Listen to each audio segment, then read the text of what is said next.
Italian Prime Minister Silvio Berlusconi will go on trial Wednesday on charges of paying for sex with an underage prostitute and abuse of power to cover it up.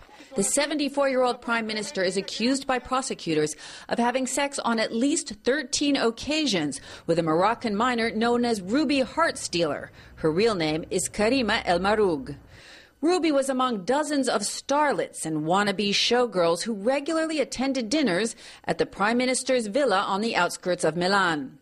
According to the prosecution, following the dinners, the guests participated in what they called banga banga, a nickname for erotic pole and lap dancing, before Berlusconi would select a few to remain as his sex partners for the night. Both Karima El Maroug and Berlusconi deny they ever had sex. But according to Professor James Walston, what matters is what is said in the courtroom during the trial.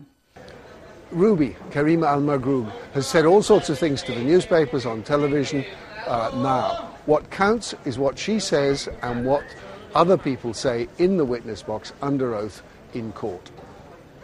Later, when Ruby was arrested for theft, Berlusconi called the police chief in Milan and described her as the niece of then Egyptian President Hosni Mubarak. The case opening in Milan by sheer coincidence will be heard by 3 female judges. As Berlusconi himself likes to point out, he has faced dozens of court cases and still has yet to be convicted. And he has shown in recent weeks that he will employ his massive media empire to promote his position, that he is being persecuted by biased left-wing judges. Italian Prime Minister Silvio Berlusconi will not be here for the opening hearing in his trial, and neither will Ruby Heartstealer or Karima El Maroug.